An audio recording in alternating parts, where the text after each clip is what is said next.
Friends, and welcome to Edupedia World videos. This is the course Linux Operating Systems Basics by Vagish Kumar, and right now we are doing some of the Linux commands. So till now we have covered a number of Linux commands which you can watch in our previous videos. Okay, so we have covered cd command, we have covered the ls commands, okay, and we have also done the word count command, then the date command, and various options of all these commands. So now let us in this particular video do the cp command, which is used to copy one file or directory from one location to another. Okay, so we'll do the cp command. So let me just switch to the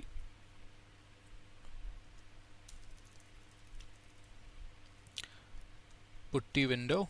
Okay, so here you can see that there is a file known as file1.txt. so right now this file is in my root user's home directory, which is /root. Suppose I want to copy this file, the same file, into my home Edupedia directory, which is the Edupedia user's home directory. So suppose I want to copy my file into this particular directory. Here right now there is a file which is file2.txt. so let me first, okay, so there is only one file which is file2.txt in that directory. Now let us copy file1 also into that directory. So cp command will only copy a file, it will not actually move the file. Okay, so it will also remain at its original location, and one copy will be stored at the new location which you specify. How to do that? Very simple. cp, then you have to specify the source and then the destination. So you have to remember the format: cp, source, and destination. Okay, so that is the format that you actually use. First the source, which is file1.txt. I am right now in the root user's home directory, and file1.txt lies over here only. Then home and Edupedia, so I want to copy this. So I have given file1.txt in the source and home Edupedia, which is my destination directory, in the destination at the second argument. So now let me check the contents of home Edupedia. So it has both the files now, file1.txt as well as file2.txt. so let me open this file1.txt. let me cat it over here. So it contains this information, and let us check the number of lines that are there in file1.txt. so we have learnt the command word count, word wc -l. With the -l argument, wc actually tells you the number of lines in file1.txt. okay, so similarly you can check it, cat home Edupedia file1.txt. so the output looks similar. You can also do word count -l. It also has 51 lines.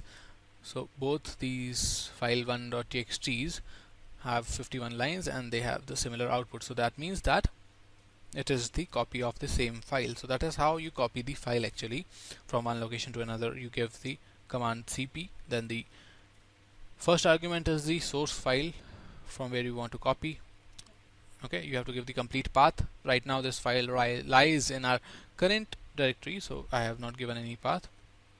And then the home Edupedia, which is my destination directory, as the second argument.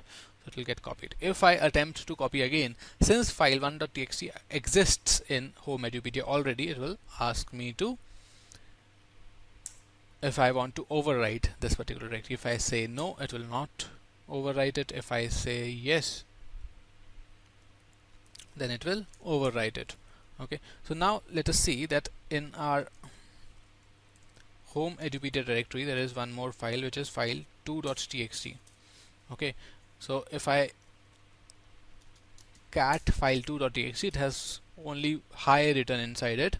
Okay, now what I want to do is I want to copy file1.txt into home Edupedia, but I want to copy it with some other name. I want to copy it with the name file2.txt.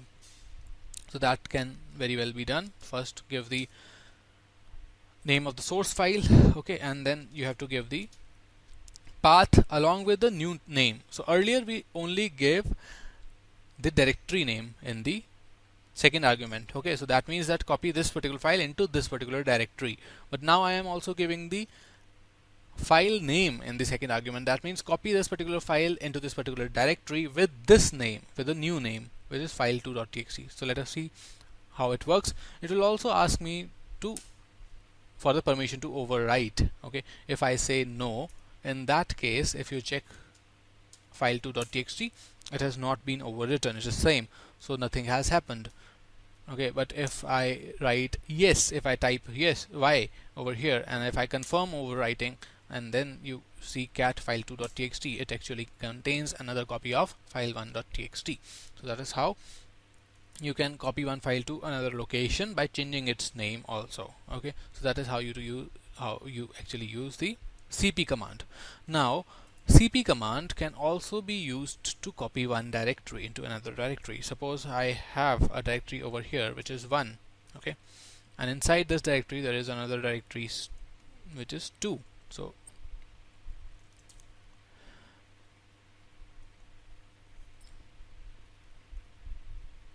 okay, so inside 1 there is another directory 2, and inside 2 there is nothing. So I want to copy this particular directory 1 into home edupedia. So like right now inside home edupedia, you can see that there is only two files. One is file1.txt and file2.txt. There is no directory. So let us try copying it cp1 to home edupedia. Will it copy? No, it says omitting directory 1. So it will not copy directories as such by default. It will copy only files. Okay, to copy directory you have to add an option which is -r, which says copy recursively. So recursively means it will not only copy the directory 1, but it will also copy any contents that are stored inside directory 1. So we have already seen that inside directory 1 there is already a directory 2. So it shall recursively copy all the contents of directory 1. So by -r it executes, and let us check home edupedia.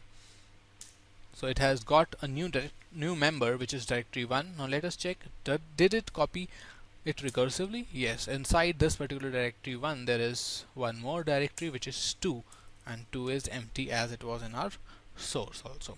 So that is how you can use cp command to copy directories as well as files.